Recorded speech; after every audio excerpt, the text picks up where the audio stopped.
True Islam app کو پلے store سے ضرور ڈاؤن لوڈ کیجیے اور شیئر کیجیے۔ نحمده ونصلي ونسلم على رسوله الكريم اما بعد فاعوذ بالله من الشيطان الرجيم بسم الله الرحمن الرحيم كنتم خير أمة أخرجت للناس تأمرون بالمعروف وتنهون عن المنكر صدق الله العلي العظيم وبلغنا رسوله النبي الأمين الكريم ونحن الحمد لله رب العالمين غوث اعظم بمن بے سر و ساما مدد قبلہ دی مدد کعبہ ایمان مدد انتظار کرم تسمن عینی را اے خدا جویو خدا بینو خدا دا مدد۔ اللہ تبارک و تعالی ہم سب کو مسلک اعلی حضرت پر مسلک اہل سنت پر قائم رکھے اور اسی پر حشر فرمائے۔ ابھی علماء کرام کی نصیحت آپ نے سماعت کی اور مفتی عاشق حسین صاحب کا بھی آپ نے خطاب سنا۔ اس سب کا جز اور خلاصہ یہ ہے جو آپ نے ابھی عہد کیا، وعدہ کیا، اس پر سختی سے قائم رہنا ہے۔ جب قومیں اوامر و نواہی کی پابندی نہیں کرتی، اللہ تبارک و تعالیٰ نے جو میں نے آیت کریمہ کی تلاوت کا شرف حاصل کیا، اس میں اللہ تبارک و تعالیٰ ارشاد فرما رہا ہے کہ تمہیں خیر امت فرمایا، بہترین امت سرکار دو عالم صلی اللہ علیہ وسلم کے صدقہ و طفیل میں، صحابہ کرام کے صدقے میں، تابعین اعظام کے صدقے میں، غوث و اغواث کے صدقے میں آپ کو ایک ماڈل بنا کر بھیجا، تمام جہان کے لیے ایک ماڈل۔ کہ یہ کیسے ہیں؟ تو یہ ایسے ہیں کہ اچھائی کا حکم دیتے ہیں۔ تو یہ علماء کرام کی شان ہے کہ وہ بھلائی کا حکم دیتے ہیں اور برائی سے آپ کو روکتے ہیں، اور اس پر قائم رہیں گے تو فلاح ہوگی۔ اللہ تبارک و تعالی آج حالات تمام عالم میں اور تمام ملک میں ایسے ہیں کہ بہت زیادہ مسلمانوں کے حالات اچھے نہیں ہیں۔ وجہ کیا ہے؟ آپ نے سنا کہ تم خود ظالم ہوئے، اس لیے اللہ تبارک و تعالیٰ نے تمہارے اوپر ظالموں کو مسلط فرمایا۔ سرکار دو عالم صلی اللہ علیہ وسلم نے ارشاد فرمایا کہ ایک وقت آئے گا کہ تمام قومیں تمہارے اوپر ایسے ٹوٹ پڑیں گی جیسے کھانے والا پیالی پر۔ عرض کی کیا اس وقت ہماری تعداد مسلمان کم ہوں گے، تعداد کم ہوگی؟ کہ نہیں، تعداد زیادہ ہوگی۔ تم ایسے ہوگے جیسے سیلاب کا جھاگ، لیکن اللہ تبارک و تعالی تمہارے دلوں میں، لوگوں کے دلوں میں موت کا ڈر اور وہن ڈال دے گا۔ وہن پوچھا کیا ہے؟ موت کا ڈر اور دنیا کی محبت وہ ڈال دے گا۔ تو ہمیں کیا چاہیے؟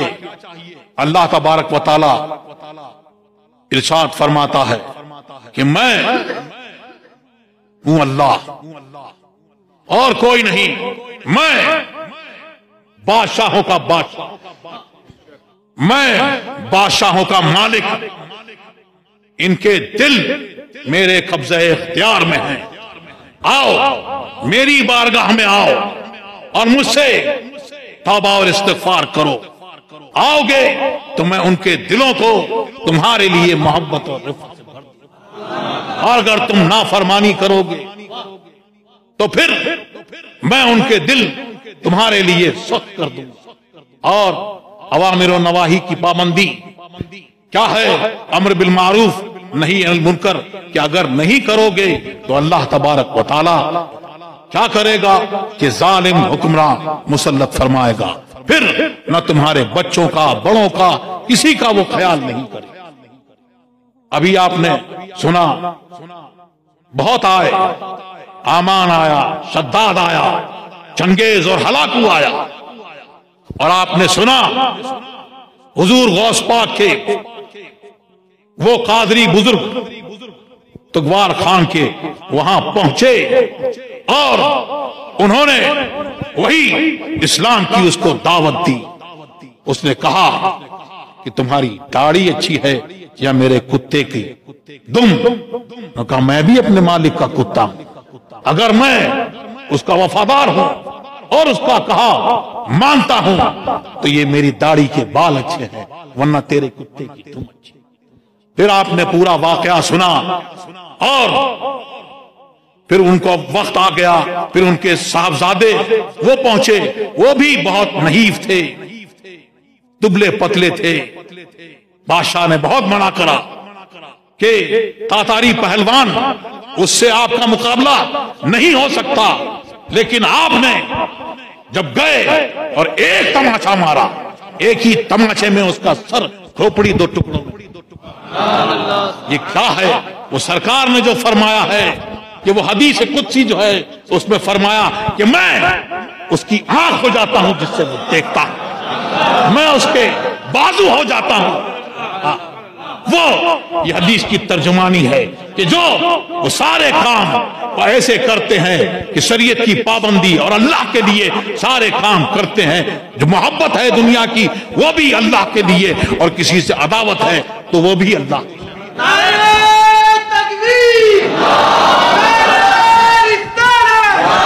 اور وہ زندگی اپنی اس طور پر گزارتے ہیں۔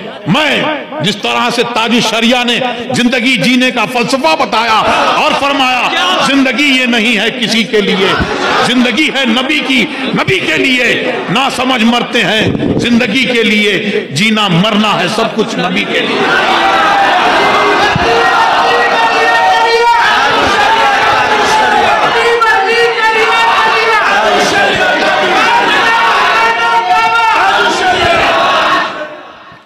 ایک واقعہ تنبیہ الغافلین میں آیا کہ ایک شخص نے دیکھا کہ اللہ کے سوا کسی اور پیڑ کو پوجا جا رہا ہے۔ وہ نکلا اور غصے میں لوٹا اور اس نے بیٹھا اپنے گدھے پر اور کلہاڑی نکالی اور چلا راستے میں کہ میں اس پیڑ کو کاٹ ڈالوں گا۔ راستے میں اس کو شیطان ملا۔ شیطان نے کہا تیرا کیا ہے، تو کیوں جاتا ہے؟ اس نے کہا نہیں، یہ اللہ کے سوا یہ پیڑ پوجا جا رہا ہے، میں اس کو چھوڑوں گا نہیں۔ تو اس نے کہا کہ اب تو کیا کرے گا؟ تم ایسا کرو، جاؤ اپنے گھر جا کے آرام کرو، اور میں تمہارے لیے کچھ پیسے، کچھ درہم رکھ دیا کروں گا۔ وہ آیا، ایک دن، 2 دن، 3 دن، کچھ درہم اس کے وہاں پر اس کو ملے، جب تک چاہا اللہ نے وہ ملتے رہے۔ ایک دن دیکھا پیسہ نہیں ملا، ایک دن انتظار کیا، دوسرے دن دیکھا پیسہ نہیں، پھر اس نے کلہاڑی اٹھائی، تیار ہوا اور چل پڑا۔ راستے میں پھر اس کو شیطان ملا اور اس نے پھر وہاں روک لیا اور اس نے کہا کہ میں جانے نہیں دوں گا۔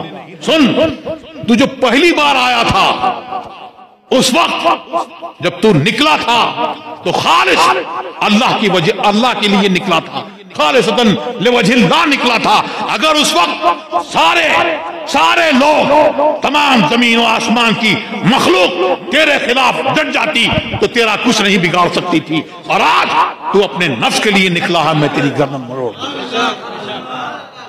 اسی کو تاج الشریعہ نے فرمایا اور پیغام دیا بار بار کہ تم حق پر ڈٹ جاؤ اور اس پر جم جاؤ، بزرگان دین کے ساتھ میں اپنا رشتہ اور علماء کرام کے، علماء ربانین سے اپنا رشتہ قائم رکھو، کیونکہ سرکار نے فرمایا ہے لا یزال من امتی امۃ قائمۃ بامر اللہ، کہ ایسی ایک گروہ جو ہے وہ ہمیشہ حق پر قائم رہے گا، اس کا مخالف اس کا کوئی کچھ بگاڑ نہیں سکے گا۔ تو اللہ تبارک و تعالی ہمیں اور آپ کو سب کو مسلک اعلی حضرت پر، مسلک حق پر قائم رکھے، اور تمام فتنوں سے، صلح کلیت کے فتنوں سے اللہ تبارک و تعالی ہماری آپ کی سب کی حفاظت فرمائے۔